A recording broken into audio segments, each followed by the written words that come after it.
2001년 9월 11일 정말 하늘이 맑아서 비행하기도 좋은 날이었어요. 그 당시 날씨인 거죠. 굉장히 좋았어요. 파도도 그렇게 크지 않고 굉장히 정말 평화로운데. 네. 오전 7시 29분 보스턴 로건 국제공항에서 LA로 향하는 여객기가 승객과 승무원 92명을 태우고 출발합니다.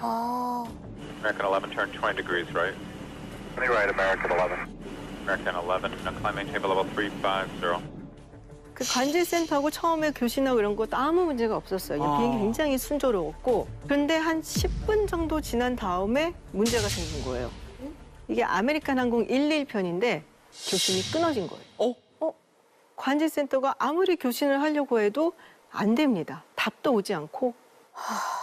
그러다가 8시 19분 소식이 옵니다. We just left Boston. We're up in the air. We're supposed to go to LA, and the cockpit's not answering their phone. Okay, but somebody's stabbed in business class. I don't know. I think we're getting hijacked. 팀? 그래서 납치당했다. 승무원이 전화를 한 거예요. 아메리칸 그 휴대폰으로 아니, 비상? 그 비상 그 전화가 됐죠. 네, 그 관제센터와 그 조종석에서 한 게 아니라 승무원이 전화를 한 거죠. 승객으로 이 테러범들이 위장하고 다 있었어요. 그리고 이륙을 하자마자 행동이 옮깁니다. 비행기 내부에 최루탄을 던지고 비행기에서요. 그리고 무기를 꺼내서 승객들이 저항하지 못하도록 일부러 비즈니스 승객 한 명을 칼로 찔러서 살해를 해요. 이렇게 승무원의 전화가 걸려온 지 3분 뒤, 그러니까 8시 21분. 설상가상으로 지금 전화를 했던 11편의 트랜스폰더도 끊겨버립니다. 그래서 관제센터는 정말 그야말로 대혼란에 빠졌죠. 얼마나 혼란에 빠졌는데 그 당시 상황을 들어보겠습니다. This is the ACI watch. Say again if you lost track of the aircraft, over. Boston has lost track, and on our frequency we have confirmed that it was a hijack. 조종칸 안에서 벌어진 일이잖아요. 사실 이 칵핏이라 그러죠. 그 조종칸 안에서 일어난 일을 밖에서는 사실은 확실하게 뭘 알 수가 없는 거예요. 그렇지. 그러니까는 이게 전부 이륙을 하고 난 다음에 한 10분, 15분 사이 벌어진 일이에요. 정말 빨리. 네. 아무것도 할 수 없는 상황이었어요. 관제센터도 아무것도 할 수 없고 도대체 이 비행기가 어디로 가는지 막 지금 테러범들의 소나기에 들어간 이 비행기는 정확히 오전 8시 37분 30초에 LA로 향하던 기수를 돌립니다. 이들의 목적지는 바로 뉴욕.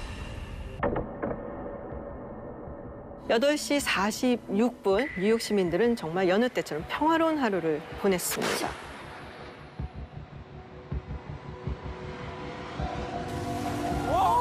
너무 싫다. 납치된 비행기가 날아와서 보시다시피 세계 무역센터 북쪽 빌딩에 충돌을 합니다.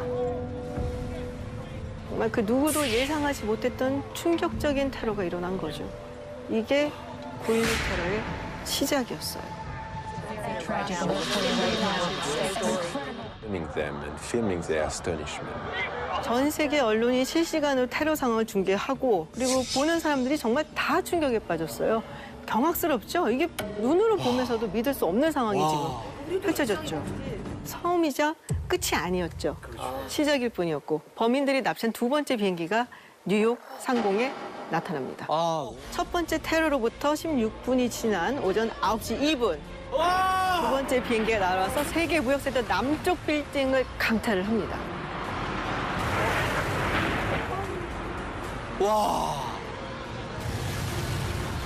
Right? Oh my God! Another plane has just hit another building. 어디서 온 비행기였을까요? 이 비행기는? 아, 그러게? 첫 번째 비행기는 보스턴 로건 국제공항에 출발을 했죠. 두 번째 비행기 역시 로건 국제공항에서 출발합니다. 그러면 같은 데서 두 대를요? 세 가지 정도 우리가 이유를 볼 수 있는데 보스턴하고 뉴욕이 꽤 가까운 거리예요. 3시간 반에서 한 4시간 정도는 가는 거리. 거기서 뭐 하이제킹 됐네 하고서는 뭐 시간 거리면은 안 되는 거고. 두 번째, 이 두 비행기가 둘 다 아침 일찍 떠났죠. 왜 아침 일찍 떠났을까요? 출근하는 사람들이 섞여서 더 혼란스럽게 하려고. 아침에 여러분들 비행기 일찍 타세요? 오히려 사람이 없어서. 그렇죠. 한 가지 이유가 더 있어요. 원래 이 비행기들이 어디로 가려고 했다? 저 LA, 로스앤젤레스. 그러니까 동부 끝에서 서부 끝으로 가는 거였잖아요. 왜 이렇게 원래는 멀리 가려고 한, 그러니까 대륙을 횡단하려고 했던 비행기를 택했을까요? 연료가 기름을 많이 실었을 거 아니에요.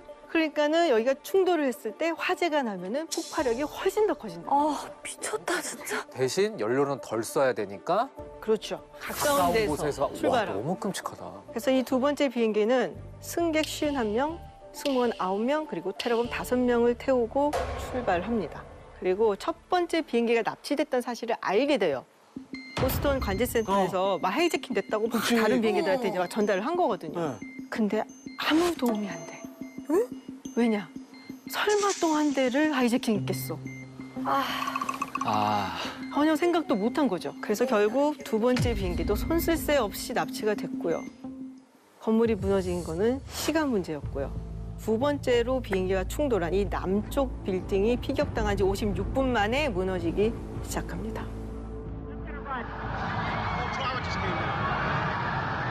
와.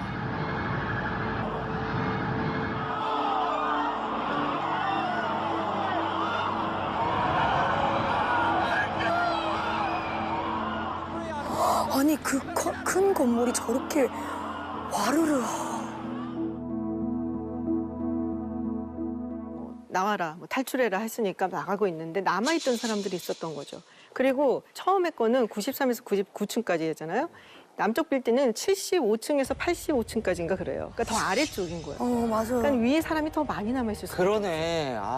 밑에 층 사람들도 너무 무서웠겠지만 사고 난 층보다 위에 있었던 사람들은 와 정말 상상도 하기 또 싫어. 갇혀 있는 거죠. 절망적이죠 뭐. 그래도 아래에 있는 사람들은 어떻게든 뛰어나와 보려고 할 수가 있잖아요.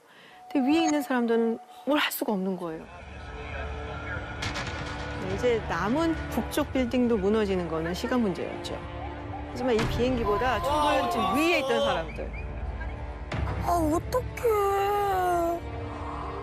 탈출로가 없어서 나갈 엄두도 못 내는 상황. 그냥 하염없이 구조만 기다리고 있었어요.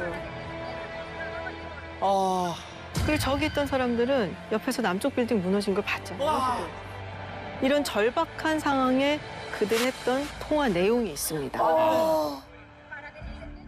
Are they going to be able to get somebody up here? Of course, man. We're coming up to you. Well, there's no one here yet, and the floor is completely engulfed. We're on the floor, and we can't breathe. And it's very, very, very hot. Very hot. We're all the way on the other side of Liberty, and it's very, very hot. Where's the fire, sir? There's smoke right there, 105, 2 power. All right, sit tight. We'll get to you as soon as we can. Keep staying up. The smoke's really bad, man. Where are you? What's where you guys up to? We're getting there. We're getting there. Doesn't feel like it, man. I got young kids. I understand that, sir. Oh, God! 왜? 어떡해.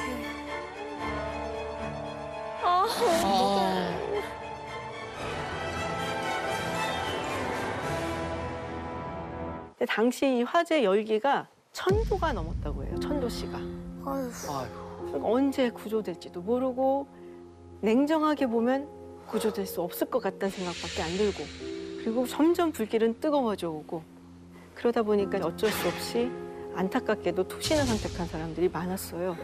무려 200명의 사람들이 투신을 선택을 합니다. 근데 더 안타까운 거는 건물이 붕괴가 돼서 시신도 수습할 수가 없었어요. 그때만 해도 전화를 할 수가 있었으니까 실제로 전화 통화를 가족하고 마지막으로 한 사람들도 있어요.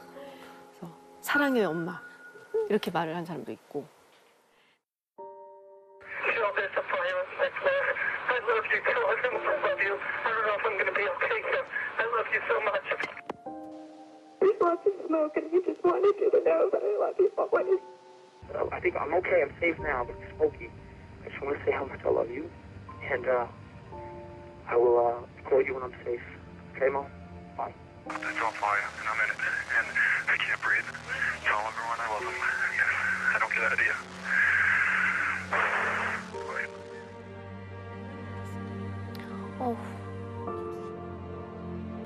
10시 28분 북쪽 빌딩도 결국 무너집니다.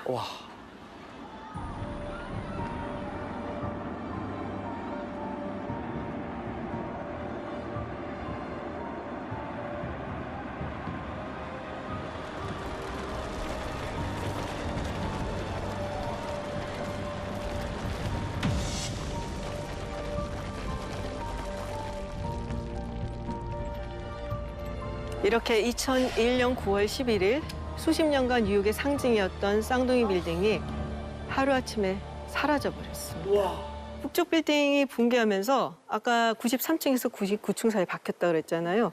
그 위에 이제 사람들이 1,355명이 있었어요. 단 한 명도 살아남지 못했어요. 그리고 그 아래층에서도 사실은 107명의 사망자가 나왔습니다. 구조하러 들어갔다가 나오지 못한 소방관들 많았고요. 북쪽 빌딩만 해도 약 121명의 소방관들이 들어갔다가 순직을 했죠. 피해자가 너무 많아서 이 9.11 테러로 인한 희생자가 몇 명이나 되는지 아직까지도 정확하게 집계가 안 됐어요. 그럴 것 같아요, 진짜. 시신을 수습하는 것도 굉장히 어렵고 당연히 지금까지 가족의 시신을 못 찾은 유족들도 엄청나게 많습니다. 이 테러범들이 9.11 테러를 저지르잖아요. 근데 이게 자 우리 테러하러 가자. 우선 미국 입국을 해서 다음날 테러를 하고 이게 아니에요. 길게는 몇 년, 짧게는 몇 개월 전에 이미 미국에 잠입해 들어와 있었어요. 살고 있었어요. 이름도 가명도 안 썼어요. 아, 진짜요? 자기들 이름 그대로 쓰고 테러를 준비를 한 거죠. 이들이 어떤 방법으로 테러를 했냐? 비행기였죠.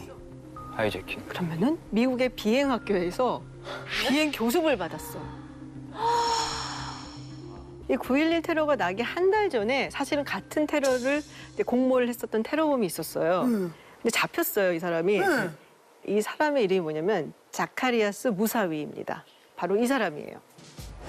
같이 공모했던. 네. 근데 이제 한 달 전에 이민법 위반으로 잡혔죠. 그리고 무사위도 마찬가지로 미국에서 비행학교를 다녔어요. 그럼 저 사람이 몰고 갔을 수도 있겠네요. 그렇죠. 근데 그 전에 잡혀버리는 바람에 몰고 못 갔는데 이때 무사위가 한 말이 있어요. 나는 비행하는 법만 배우면 돼요. 착륙하는 법을 배울 필요는 없습니다. 본인이 알아야 될 거는 공중에서 비행기를 비행 조종. 몰고 그리고 자기의 목표를 어떻게 향해서 가는지. 충돌하러 달려가는 것뿐이에요. 그런데 9.11 테러가 여기서 끝난 게 아니에요. 세 번째 비행기가 납치가 됐습니다. 바로 미국 국방의 중심, 심장부, 펜타곤. 펜타곤. 세계 무역센터에 이제 두 번째 비행기가 충돌을 딱 하고 35분 후에 그야말로 미국의 허를 찌른 또 다른 공격을 감행한 거죠. 이들이 국방부를 공격한 테러범이에요. 이 비행기도 그냥 하이제킹인 네. 거죠?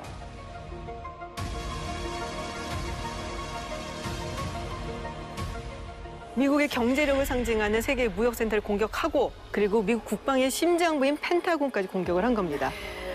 이 세 번째 테러로 인해서 탑승자 64명이 그 자리에서 목숨을 다 잃었어요. 그리고 펜타곤 직원도 125명이 사망했습니다. 안타까워. 야, 근데 사실 펜타곤은 약간 우리가 알고 있는 무슨 요새. 그러니까 그치, 무슨 요새지. 공상과학 영화에나 나올 법한 그런 곳으로 인식하고 있잖아요. 그거를 전투기도 아닌 그냥 민간 항공기가 때려 박은 거잖아. 대단 무쌍한 이 테러범들의 동선을 또 우리가 한번 보도록 합시다. 이 테러범들 아침 일찍 워싱턴에 있는 널레스 국제공항에 도착을 했고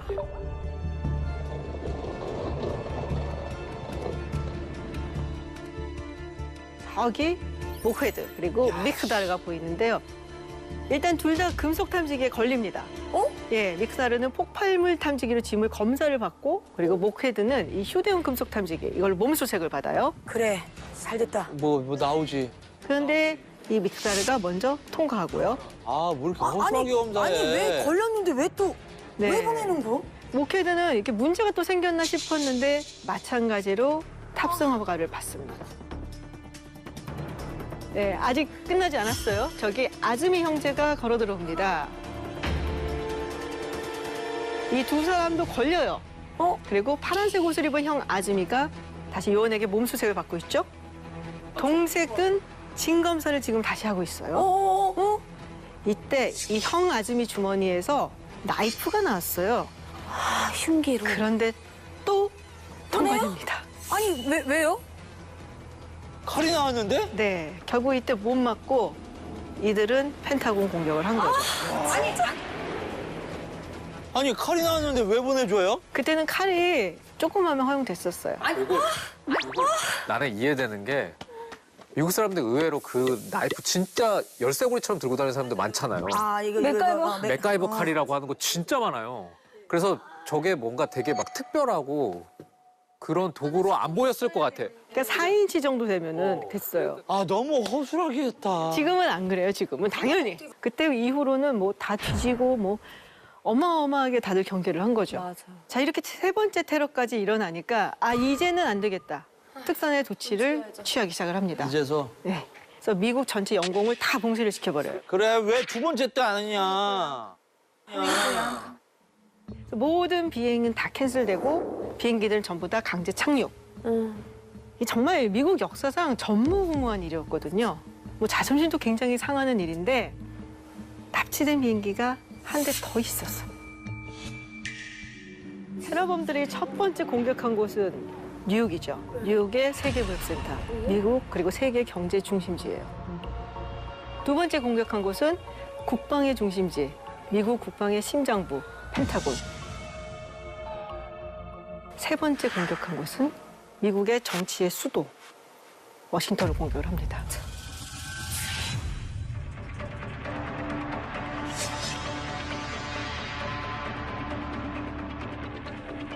백악관을 갔다고요? 백악관이 맞아요? 우리 태규 씨 추측이 맞는지 한번 이 동선을 찾아가 보죠. 테러범들이 납치한 이 비행기 뉴요크 리버티 국제공항에서 샌프란시스코로 가는 유나이티드 항공 93편을 타고 떠납니다.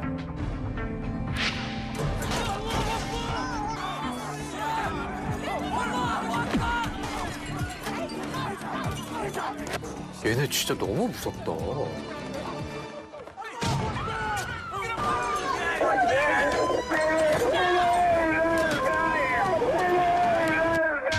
이번에도 조종석을 장악을 하고 기술을 돌려요. 목적지는 보시다시피 워싱턴 DC, 미국의 수도죠. 네, 성공하지 못했어요. 아, 그 이유는 뭐냐? 영웅들이 있었기 때문이에요. 영웅? 아, 은퇴한 요원들. 드디어 나온 네이비실.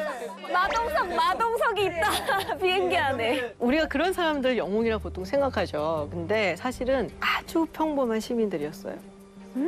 군인들이 아니에요? 아, 진짜 일반 시민들이요? 일반 시민들.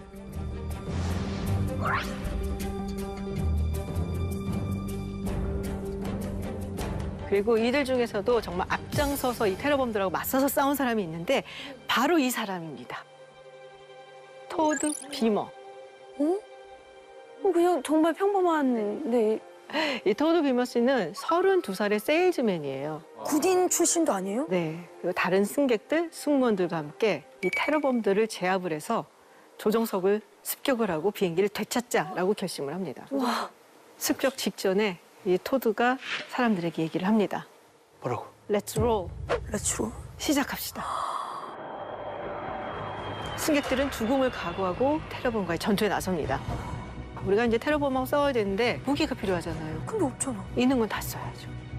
뜨거운 물이 담겨져 있는 커피포트라든지 음식을 나르는 카트라든지 뭐든지 다 이용을 하는 거예요. Let's roll. 그래, 그렇지. 저렇게 조종석 문 앞을 지키던 테러범을 뜨거운 물로 제압을 하고 그리고 카트를 밀어서 조종석 문을 열려고 저렇게 시도를 했죠. 그래, 그렇지. 테러범들은 승객들의 거센 저항을 버티지 못해요. 테러를 포기한 그들은 비행기를 180도로 돌려서 급강합니다. 아, 설마. 아, 결국 비행기는 펜실베니아주의 생스빌 평원에 떨어져요. 당시 비행기가 시속 906km의 속도로 거꾸로 뒤집혀서 추락을 했고 보시다시피 기체는 산산조각이 나서 형체를 알아보기가 힘들죠. 그리고 용감하게 싸웠던 승객과 승무원 40명 중 생존자는 없습니다. 워싱턴을 향하고 있던 건 맞고요. 사실은 워싱턴에서 무엇을 목표로 했는가는 아직 얘기가 있지만 아마도 백악관이었을 것이다. 그랬을 것 같아. 혹은 의사당, 국회의사당. 국회의사당. 그러니까 둘 중에 하나를 노리고 있었을 것이다. 하지만 이제 아무래도 상징성 때문에 분명히 백악관을 놓았을 거다라고 보고 있고요. 진짜 안타까운 죽음이죠. 하지만 그래도 그들의 희생이 있었기 때문에 백악관이 무사했고 그리고 백악관만 무너진 게 아니잖아요. DC에 살고 있는 수많은 또 다른 사람들도 희생될 수 있었는데 그들까지 살린 거죠. 아, 백악관 테러를 막은 게 군인도 아니고 경찰도 아니고 그냥 일반 시민들이 그렇게 다 막아줬다는 게 더 대단하고 감사하고 그러네요. 범행 당일 테드 번디의 발자취를 따라가 보겠습니다. 차를 타고 골목을 배회하던 테드 번디는 한 여성을 발견하게 됩니다. 그녀가 바로 린다였던 거죠. 번디는 린다가 집으로 들어가는 모습을 보고 생각을 하기 시작했어요. 아, 저 멋진 여자를 어떻게 하면 좋을까. 아, 그 멋진 여자를 왜 죽이냐. 또라이야. 그렇게 린다의 집 주변을 서성이면서 모두가 잠들기를 기다렸습니다. 그리고 그녀의 방으로 이어지는 문의 손잡이를 조심스럽게 돌려봅니다. 잠겨있지 않구나. 당시의 시애틀은 강력범죄가 거의 발생하지 않는 정말 평화로운 곳이었어요. 그래서 문단속 거의 하지 않고 아이, 살았습니다. 문단속 해야 돼. 아유. 어라? 문이 열리네? 테드는 그대로 문을 열고 들어가서 린다의 방으로 향했죠. 한 걸음, 두 걸음 목표를 향해서. 안 돼, 끄지 마. 안 돼. 오지 마. 어머, 어머. 아, 뭘 또 들었냐. 아, 잠들었구나. 네, 테드 번디는 다짜고짜 아무 소리도 못 내게 저항을 못하게 바로 둔기로 머리를 세게 내리쳤습니다. 그리고 나서 테드 번디는 아무 일도 없었던 것처럼 방을 다 깨끗하게 정리해두고 핏자국은 다 이불로 덮어두고 그리고 자신의 차에 린다를 태우고 그대로 떠난 거죠. 근데 그 소리를 아무도 못 들었대요. 아무도 못 들었습니다. 야, 그러니까 저는 주택에 사는데 주택에 살다 보면은 밖이나 그런 데서 그러니까 이유를 알 수 없는 어떤 소리가 들리긴 맞아요, 하거든요. 맞아요. 예, 원인은 모르지. 맞아. 예, 그럼 근데 그때 안 깨세요? 아니 그냥 하고 그러니까 그렇게 크게 그런 것들을 우리가 일상소음이라고 하죠. 일상소음. 한 번으로 끝나면 별로 우리가 주의를 기울일 그죠. 필요가 없죠. 그러네. 연이어 나거나 좀 너무 크거나 이러면 모르겠지만